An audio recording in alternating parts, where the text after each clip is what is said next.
Mesdames, Messieurs, bienvenue à cet autre numéro de Plateau de presse. 412, c'est son numéro. Il est candidat à la députation nationale, mais son cursus, c'est un démographe de formation de l'Université de Kinshasa, financier de l'Institut supérieur de commerce, formation aussi en management, gestion d'entreprise, et puis bien sûr, il a été plusieurs fois conseiller au niveau de la primature à Kinshasa, entendez par là par le bureau du Premier ministre, et puis directeur des ressources humaines, directeur adjoint à l'OCC, plusieurs fois conseiller dans différents ministères. J'ai parlé de la primature, dans les cabinets politiques, énergie, culture et arts et autres. Et enfin, directeur full à l'OCC Katanga. Lui, c'est Fofo Konzi, de qui nous allons parler aujourd'hui. Je crois qu'il fait déjà son entrée sur ce plateau. Nous parlerons de lui, quelles sont ses ambitions, il veut être député, pourquoi faire, qu'est-ce qu'il a déjà fait, qu'est-ce qu'il compte faire, qu'est-ce qu'il envisage aussi. La ville de Lubumbashi a connu plusieurs députés dans le passé, mais est-ce qu'il y avait sur le plan retentissement, est-ce que le Luchon ressentit vraiment qu'ils avaient des délégués au niveau de Kinshasa pour défendre leur cause? Aujourd'hui, c'est Fofo Konzi, il y a eu bien sûr d'autres éminents locuteurs ou d'autres intervenants qui étaient sur ce plateau. Aujourd'hui, le privilège au plateau de presse, c'est lui, Floribert Lovungu, dit Fofo Konzi, avec qui nous allons nous entretenir pour parler bien sûr de ces élections. Il est candidat, qu'est-ce qu'il apporte de nouveau, quelle leçon nouveau qu'il va apporter, il parlera de quoi, et lui, c'est Fofo Konzi, que j'ai le plaisir de recevoir sur le plateau. Bienvenue sur le plateau de presse. Et là, ce sont des collègues, des confrères, avec qui nous allons animer cette émission. Le tout dernier, je vous en prie, le tout dernier que vous venez de saluer, lui, c'est Barthélémy Kaboulou, il est de la RTNC, suivi de la belle dame, aussi bien charmante que jolie. Elle est Mira de Kongolo de Wantonchi. Et puis, nous avons l'autre géant, c'est José Mukendi des radios-télévisions RTIV, ici à Lubumbashi. Alors, nous venons à peine de faire votre présentation. Est-ce que ça suffit? Est-ce que c'est bien fait, votre présentation? Comment trouvez-vous? Je n'ai pas suivi, je ne sais pas ce que vous avez dit. Eh bien, j'ai donné votre cursus. Vous êtes de formation de l'IBDP, vous êtes financier de l'ISC, vous êtes démographe de formation, vous êtes gestionnaire d'entreprise, vous avez fait aussi la gestion d'entreprise. Vous avez été plusieurs fois, disais-je, conseiller différents ministères, en commençant par la primature, bien sûr, et puis l'énergie, culture et arts, et j'en passe. Puis directeur adjoint, n'est-ce pas, de l'OCC, et puis directeur full de l'OCC du Grand Katanga. Est-ce que c'est bien présenté jusque-là? Vous avez oublié que j'étais DRH de l'OCC au niveau national. Vous avez oublié de dire que je suis actuellement conseiller principal au cabinet du vice-premier ministre, ministre de l'Intérieur et de la Sécurité. Et vous avez oublié aussi de dire que j'étais vice-président de Mazembe. Eh bien voilà, j'ai oublié tant de choses. Est-ce que vous m'en excusez pour avoir oublié toutes ces étapes? Non, c'est moi qui ne vous ai pas dit. Je n'ai pas complété vos recherches. Très bien. Merci beaucoup et vous êtes le bienvenu. D'entrée de jeu, la toute première question. Au moment où nous tournons cette émission, on parle déjà de la CENI qui tient une conférence de presse à Kinshasa et il serait probable qu'on puisse glisser vers un report des élections. Et si report il y a, êtes-vous prêt à affronter cette période supplémentaire? Mais parce que nous sommes déjà des candidats, parce que nous sommes déjà lancés dans la campagne, nous avons encore de l'énergie. D'ailleurs, nous disions qu'un mois c'est trop peu pour voir tout le Lubumbashi. Je crois que ça nous permettra d'aller où on n'a pas pu être, là où nos différentes bases nous ont appelés, on n'a pas pu. Je crois que ça sera une occasion de les satisfaire aussi. Ça ne vous chagrine pas ce report au vu de tout ce que vous avez fait comme dépenses? Mais les dépenses vont continuer jusqu'à la publication. Donc le pincement au cœur, c'est qu'on en finisse le plus tôt. Mais sinon, ce sont les aléas qui arrivent dans toute organisation. Je crois qu'ils ont de bonnes raisons pour nous annoncer ce report. Alors, Monsieur Luvungu, vous êtes le président des AFK, candidat à la députation nationale, circonscription de Lubumbashi, je le disais bien avant votre entrée. Votre numéro, c'est 412. Les locaux de la CENI ont brûlé. Êtes-vous confiant que ces élections auront bel et bien lieu? De la première question à la deuxième, je crois qu'il y a un pas. Est-ce que ce n'est pas cette raison qui fait que la CENI prenne cette grave décision de glisser un peu pour je ne sais pas combien de jours? Mais ça sera malheureux pour notre pays que ces histoires nous arrivent. Nous qui disons, qui crions haut et fort que nous voulions les élections et que nous participions à ce genre d'incident. C'est regrettable, mais je crois que la République est résolument décidée à aller aux élections. Et j'ai confiance à mon pays, j'ai confiance à ses dirigeants. Je crois qu'ils mettront encore une fois la main à la poche pour venir en aide à la CENI. Très bien, et quand vous dites nous et que vous dites qu'on puisse attaquer aux instruments de la CENI, je sais comprendre quelque chose, vous attaquez à l'autre camp. Bon, c'est pas grave, mais pourquoi pensez-vous qu'il faille que vous vous présentiez, vous, à la députation nationale, au lieu de vous battre pour être un ministre dans n'importe quel portefeuille? Parce que ministre, on n'est pas obligé d'être député pour être ministre. Pourquoi vous avez voulu être absolument député? Je ne me suis pas décidé d'être député pour être ministre. Non, c'est depuis bien longtemps que je me disais, à la fin de ma carrière administrative, attendez par là mon cursus au niveau de l'entreprise qui m'emploie. Je suis à la 32e année à l'OCC. 32e année à l'OCC, je suis, si je ne m'abuse, à la 18e année directeur. Donc, au-dessus de moi, il n'y a que être peut-être DG. Être peut-être DG, c'est un poste politique. Et je me dis, à la fin de ma carrière administrative, j'embrasserai maintenant la politique active. Et pour moi, la politique active, ça passe par la députation. Voilà, c'est cela. Et il y a aussi quelque chose en moi qui dit que je le fais. Je le ferai et je continuerai à le faire, de défendre le plus démuni, de défendre, de parler pour les sans-voix. Je crois que c'est les lieux indiqués pour faire valoir, pour en parler, donc voilà, c'est une raison, ce sont ces raisons. 2 ans à l'OCC, 18 ans comme directeur. Vous avez emmagasiné autant d'expertise, et je crois que ceux qui vous accompagnent devraient vous accompagner aussi, ne serait-ce qu'avec un peu d'applaudissement. Il ne fallait pas que je le dise. Je crois qu'ils vous ont entendu. Voilà.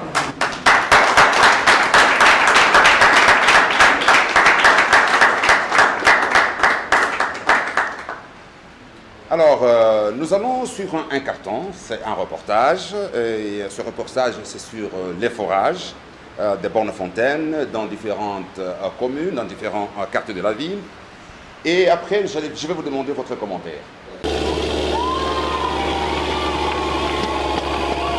L'eau, c'est la vie, dit-on. En ce jour à Lubumbashi, Floribert Konzi Luvungu se décide de passer à la vitesse supérieure. Ce lundi 5 novembre 2018, Konzi Luvungu offre une borne fontaine à la population du quartier Plateau 3 sur l'avenue Cœur des Lions.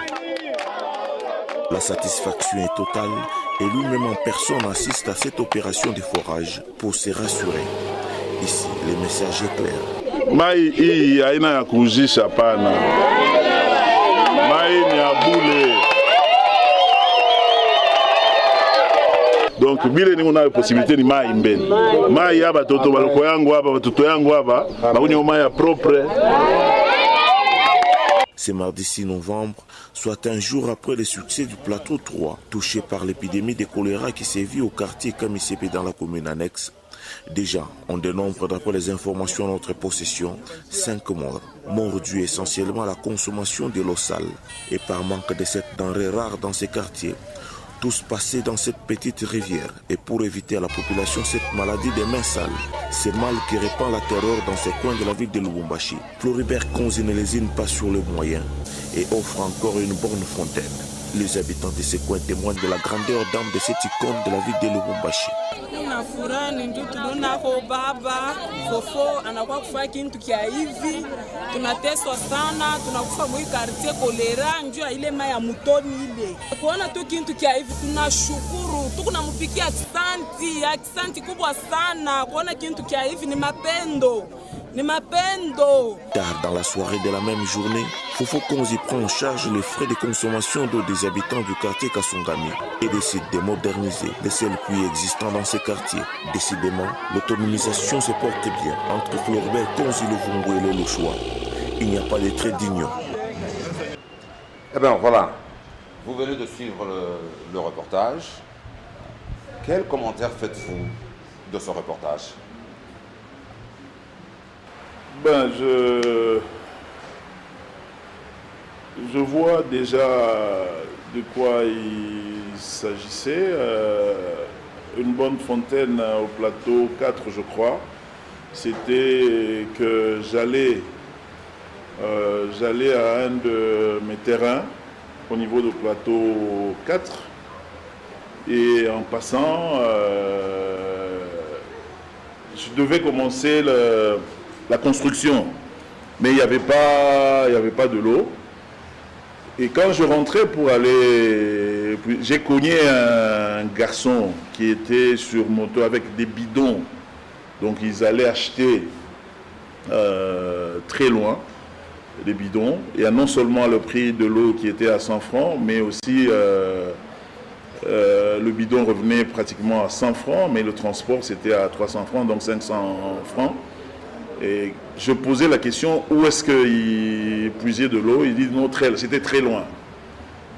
Je me dis, pourquoi pas mettre une bonne fontaine là-bas. Ça, c'est l'histoire de Plateau. Mais vers l'autre bonne fontaine, j'avais suivi une émission dans une chaîne de la place où on était en train de dire comment les gens dans une partie de la ville de Lubumbashi, qui avait le choléra, suite à la consommation de l'eau sale de la rivière, je crois, rivière Lubumbashi, et que ce jour-là, il y avait un papa, un 10e décès dans ce quartier-là, par manque d'eau.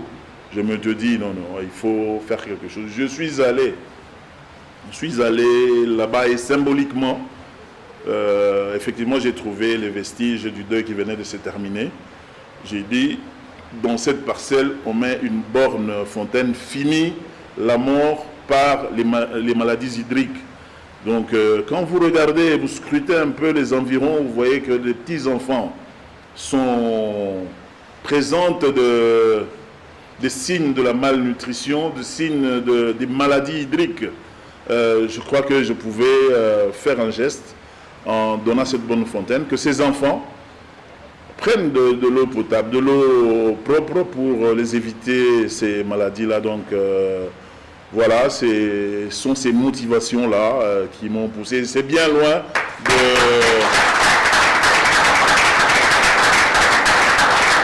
Là, il n'y avait même pas l'odeur de la campagne. C'était que bon, bien avant la campagne, je regardais la télé, j'ai dit bon,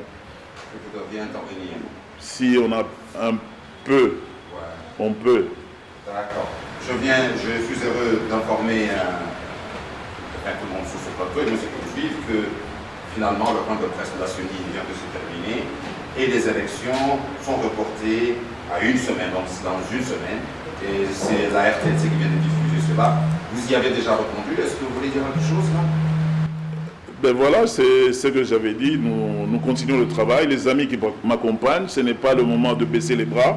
C'est au fait un second souffle qu'on nous donne pour que nous arrivons là où on n'a pas été, pour que nous faisons bien là où nous avons déçu certaines personnes. Donc voilà, et je crois que dans 7 jours, ça sera la bonne. Voilà, je l'ai dit tantôt que je n'étais pas seul. Il y a Barthélemy Kaboulou qui est là, qui a aussi une question de la RTNC.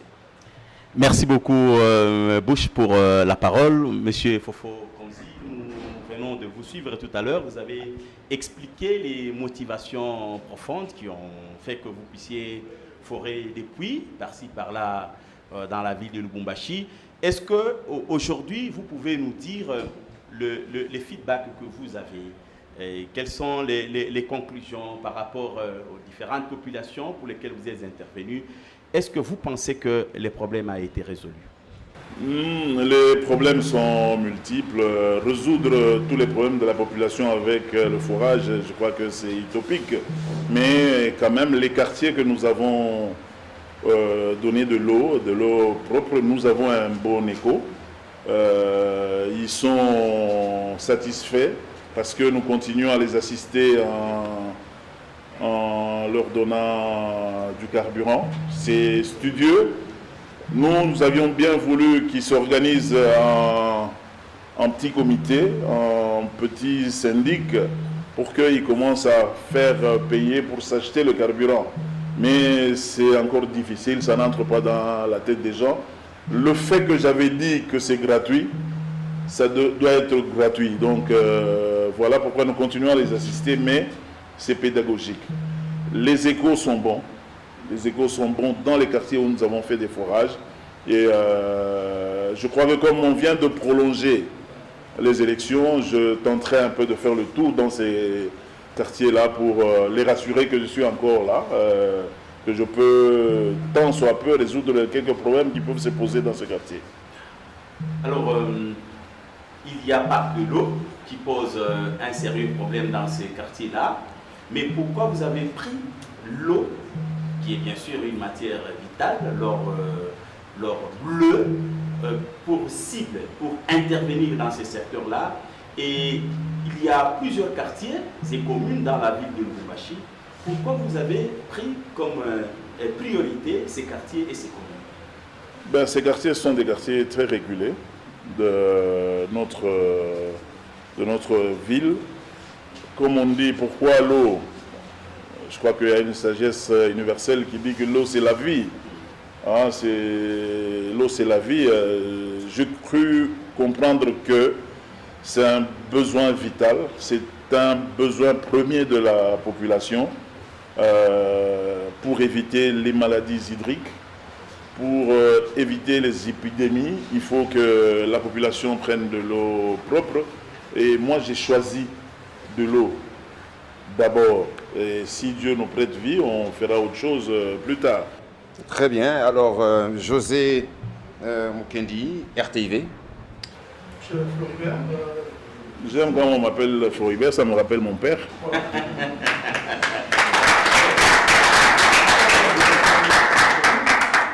Floribert, Fofo Konzi pour les Louchois qui vous connaissent en tant qu'Éten.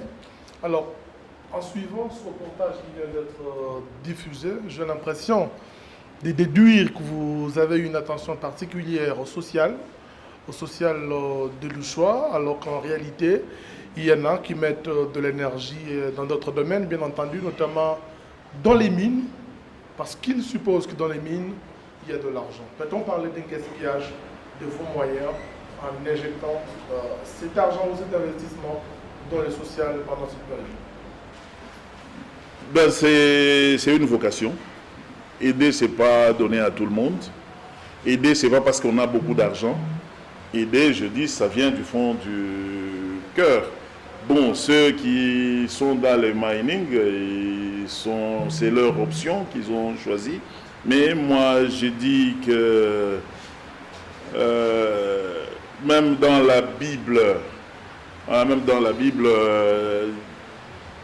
Jésus avait fait un miracle de multiplier le pain pour aider les autres, ceux qui avaient manqué à manger. Dieu m'a fait grâce d'avoir un peu d'argent, mais ça me fait des pincements au cœur quand je suis devant l'écran. Je vois que dans tel quartier, un enfant est mort de la maladie des mains sales, des maladies hydriques. Pourquoi? Parce qu'il a manqué de l'eau. Je préfère prendre cet argent-là qui pouvait faire autre chose que je pouvais rentabiliser et être un baron de la ville.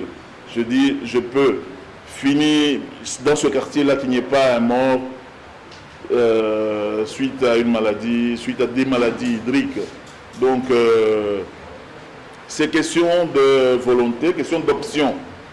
Moi, je choisis le social pour aider, comme le prêtre a choisi le spirituel pour nous aider, le pasteur. Donc, voilà, ceux qui sont dans les mines, c'est leur vocation. On revient sur la question du social.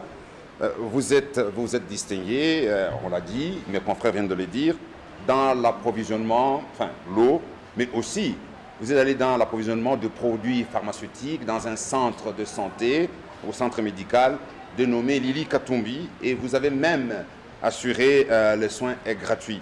Ma question est celle de savoir, pendant combien de temps vous allez le faire? Vous allez continuer à approvisionner ce centre? Ça, c'est arrivé pendant la campagne.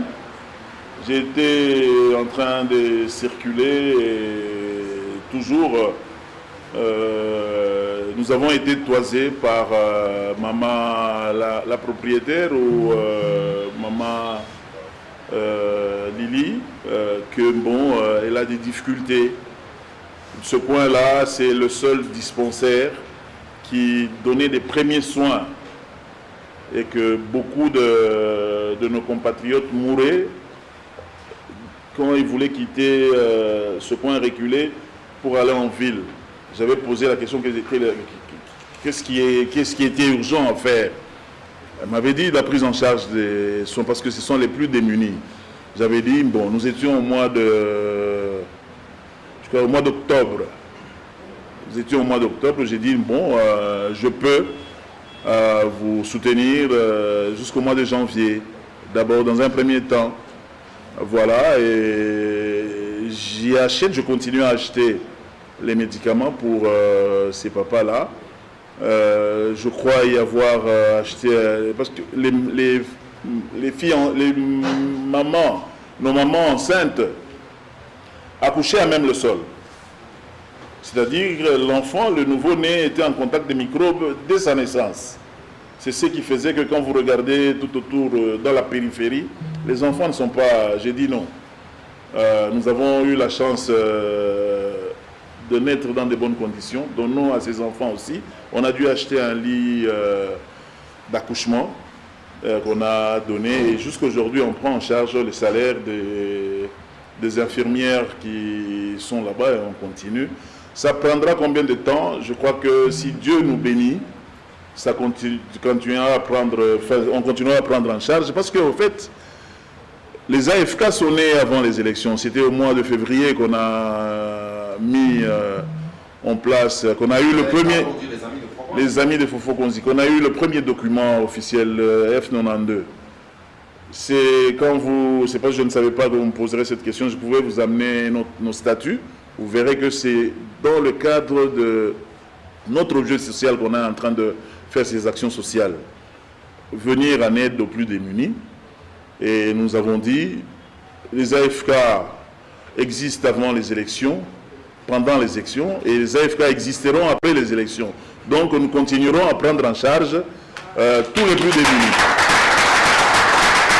Eh bien, avant que la RTNC ne prenne le micro, nous allons passer au deuxième carton. Et la RTNC va enchaîner avec le même volet, je disais le volet santé.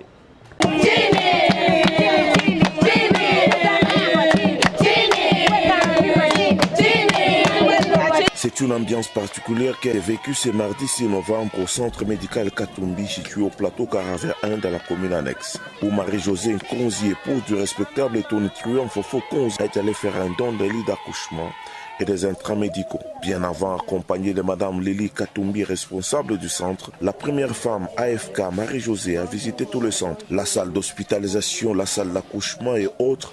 Les constats est amer. Ces centres méritent une attention particulière et ces dons tombent à point nommé. Tunaleta kiti kia bazazi, molie bazali tena chini kiti kia bazazi.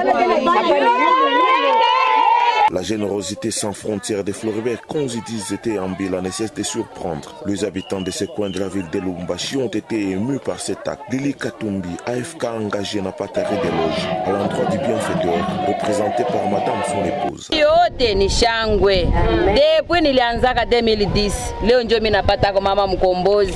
Anakuya hako kutukombola hako. Dans cette joie immense, une promesse en nom au couple Konzi n'a pas manqué. Namshukuru Mungu na mie ndio wa kwanza kudarapa kile kitanda cha yulu, na kama ni mwanaume ni Fofo Konzi, kama ni mwanamke ni Mama Maria. Cette activité s'inscrit dans le cadre de plusieurs autres planifiées par les femmes AFK, avec comme chapeau Marianne Moulande, sous la bénédiction de leur mentor Konzi, qui fait de l'autonomisation une réalité, et chez les jeunes, et chez les mamans.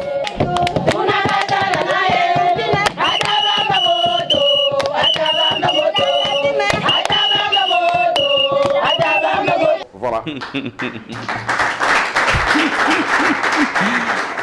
Eh bien, monsieur Floribert Konzi, nous sommes très flattés par ces images que nous venons de suivre. Nous sentons que vous vous métamorphosez de plus en plus, vous quittez votre statut de démographe, comme il a été bien présenté, à un véritable adepte d'Hippocrate.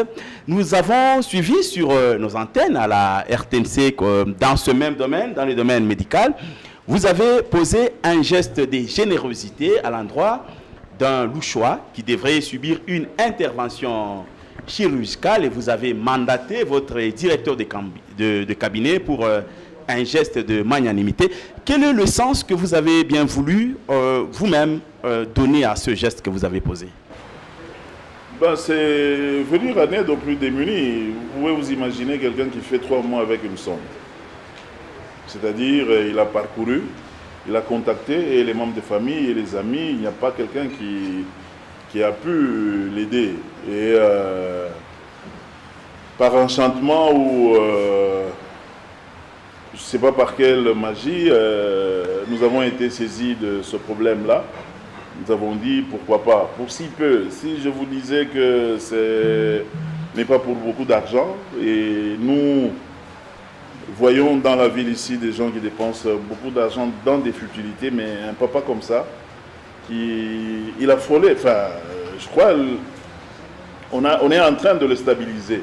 Parce que sinon, ça sera, parce que la plaie se gangrenait déjà, et on allait vers une tumeur. Donc on est en train de les stabiliser. Aujourd'hui d'ailleurs on a acheté encore d'autres médicaments pour stabiliser sa situation et finalement se décider de l'opérer en entendant les résultats qui viennent de l'Afrique du Sud, parce qu'on a envoyé les échantillons en Afrique du Sud, on a fait une biopsie, on a envoyé les échantillons pour déterminer s'il y a un début de cancer et qu'on sache comment opérer. Donc je dis bon, c'est un don que Dieu nous a donné de le faire. Je répète encore, ce n'est pas parce qu'on a beaucoup d'argent, on n'en a pas. On n'a pas beaucoup d'argent, mais on le fait parce qu'on doit aider les amis, on doit aider les frères, on doit aider ceux qui nous entourent. La femme qui dansait là, elle n'a pas accouché après? Elle a accouché, c'est... Et c'est votre nom qu'on a donné? C'est un petit Fofo Konzi qui est né.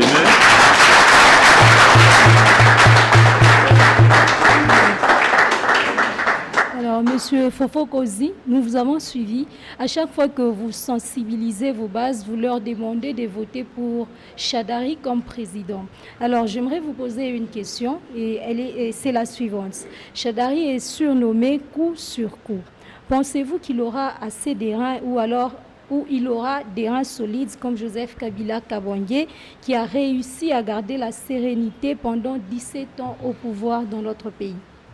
Oui, est-ce qu'il sera calme comme Joseph, qu'on a insulté pendant longtemps? Lui, c'est coup sur coup, mais Joseph était calme. Est-ce qu'il sera pareil? Bon, je crois que chacun est lui-même, chacun a son tempérament, mais quand on est au niveau le plus élevé de responsabilité, je crois qu'on prend du temps, on a de la tempérance, on a le temps de réfléchir. Je crois qu'il le saura. Moi, je le suis un peu depuis qu'il est en campagne. Je vois qu'il y a une transformation rapide de RRS. Donc voilà, moi je crois que madame, comme vous avez dit, il va réitérer l'exploit de Joseph Kabila, être insulté, même par ceux que tu as donné à manger, qui t'insultent. Moi je ne saurais pas. Hein.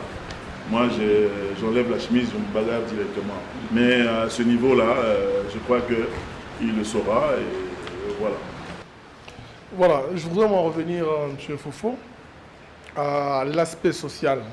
Ça voudrait dire, vous intervenez plus dans ce secteur social en donnant à cette population de Lubumbashi, votre circonscription électorale, de l'eau. Ne voyez-vous pas que vous êtes en train de favoriser plus la paresse au lieu d'évangéliser ou de demander à cette population dans le travail? Ce n'est pas une forme de paresse que vous êtes en train d'inculquer dans le chef de vos potentiels électeurs, principalement. Mais dans le quartier où on met de l'eau, il y a des gens qui travaillent. Mais il n'est pas demandé à ces gens-là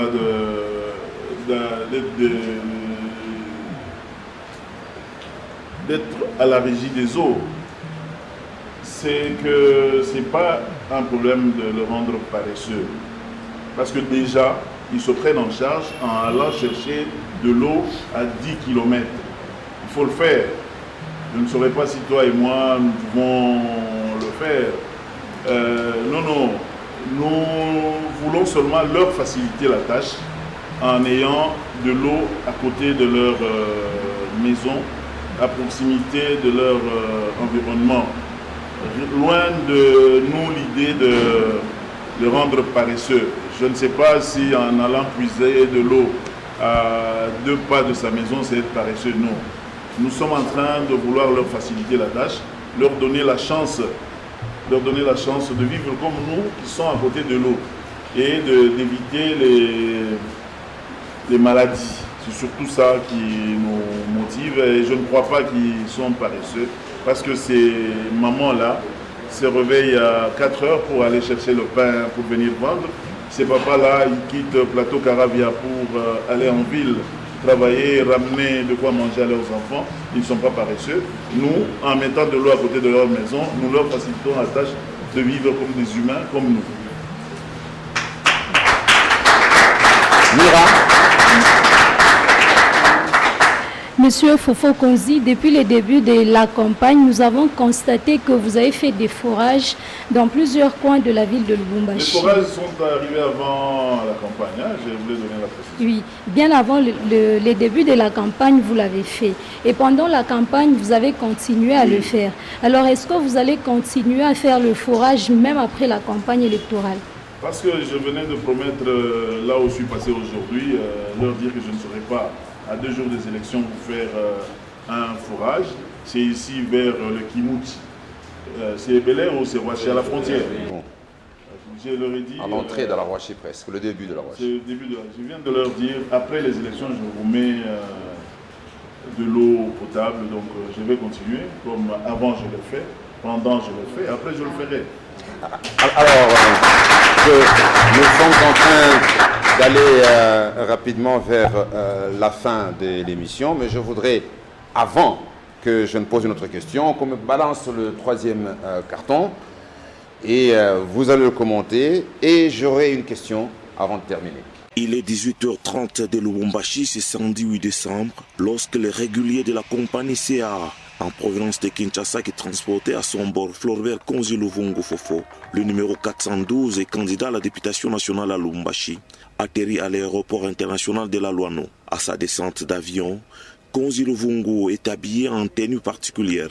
Le message est clair, directement pour les aviser. L'homme vient lancer officiellement sa campagne électorale et celle du candidat numéro 13 à la présidentielle, Emmanuel Ramazani Shadari.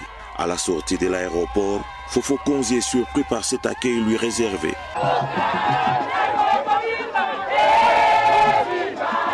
Dès là, le cortège s'ébranle vers le centre-ville de Lubumbashi, avec comme point de chute la place de la gare. Ici, c'est une marée humaine qui attendait voir et écouter les candidats de l'autonomisation, Konzi Luvungu, depuis 15 heures. Une mobilisation pareille n'a jamais été faite à cet endroit qui jadis était réservé à une catégorie de politiciens. La mobilisation du jour est une preuve éloquente que Lubumbashi n'a qu'un seul leader.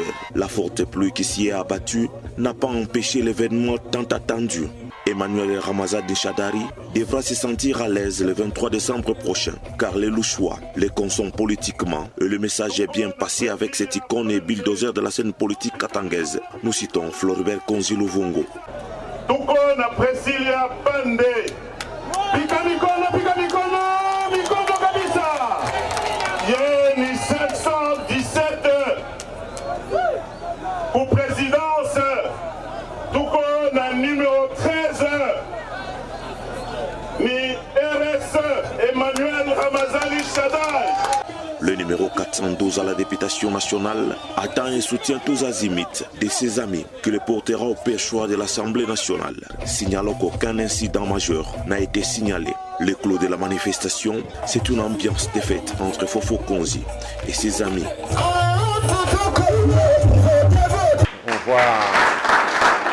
vient de voir le reportage. Quand vous voyez cette marée humaine, cette foule nombreuse, ça vous dit quoi? Qu'est-ce qui vous passe par la tête? Je me dis que je suis dans le bon. Je me dis qu'il y a une communion avec le choix.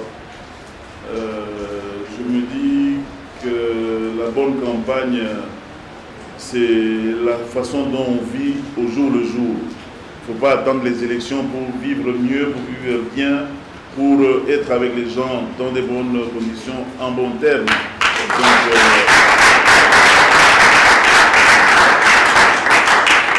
ça, c'est le fruit de votre vécu quotidien. Mon vécu quotidien.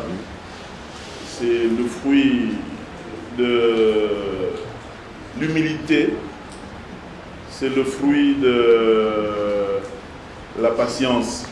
Donc, je me dis humblement merci à tous les Louchois. Merci surtout à ces jeunes qui me portent dans leur cœur. Voilà. Mais vous avez parlé longtemps d'Emmanuel Shadari, ainsi de suite. Je vous vois déjà porter aussi votre chemise Emmanuel Shadari et vous-même. Bon, je sais que vous n'êtes pas jumeau, Emmanuel Shadari, mais qu'est-ce qui s'est passé? Tout s'est terminé sans problème, sans casse, et tout le monde est reparti tard la nuit. Quel était le secret? Qu'est-ce que vous aviez fait? Parce qu'ailleurs, on voit quand même que... Le secret est que les gens ont confiance en moi. Les gens ont confiance en moi.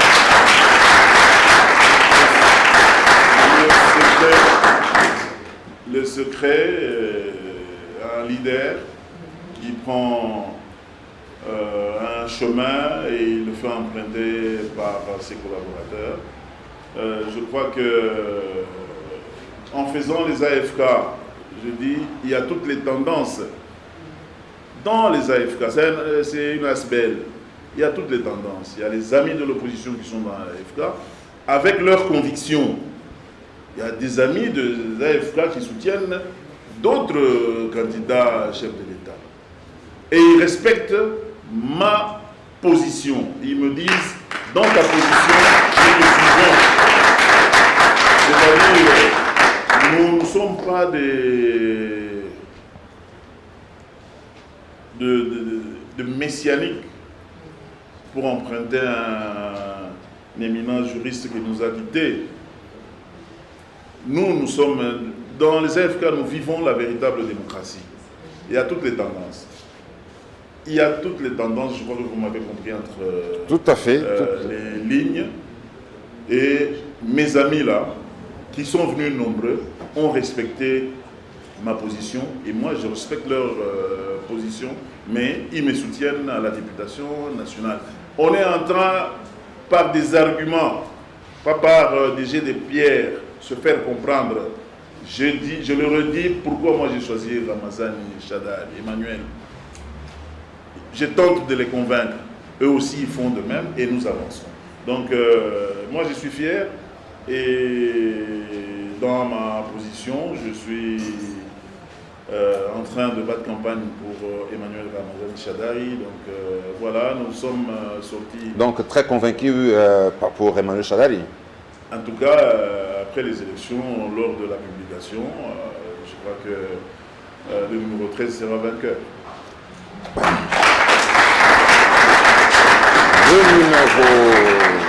Le numéro 13 sera vainqueur et l'émission se termine déjà. Avez-vous un dernier mot pendant cette période de campagne, de mobilisation, de sensibilisation, d'invitation à tous les AFK et à tous ceux-là que vous voudriez bien, les indécis, qu'ils puissent appuyer votre philosophie, votre vision? Bon, j'étais tenté de vous dire qu'on continue parce que, mais bon, la presse aussi a ses exigences.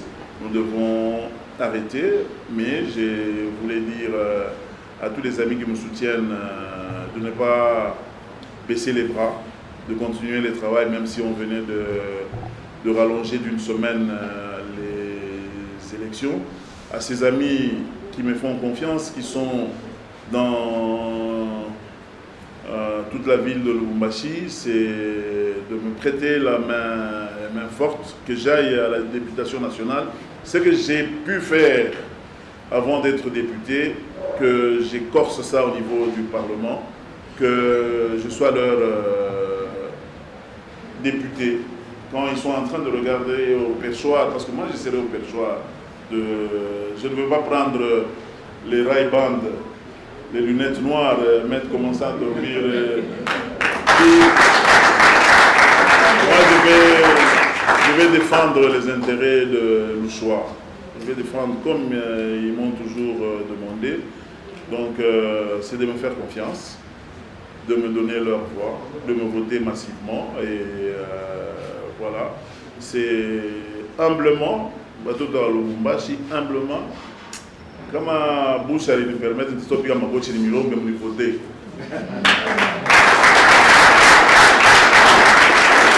Et voilà, c'est donc pratiquement terminé, mesdames et messieurs. C'était un plaisir pour Plateau de Presse de recevoir Monsieur Floribert Konzi Luvungu, dit Fofo Konzi, sur ce plateau pendant cette période de la campagne. Merci Fofo. Nous vous disons merci d'être venu. C'est à moi de vous remercier. Bien.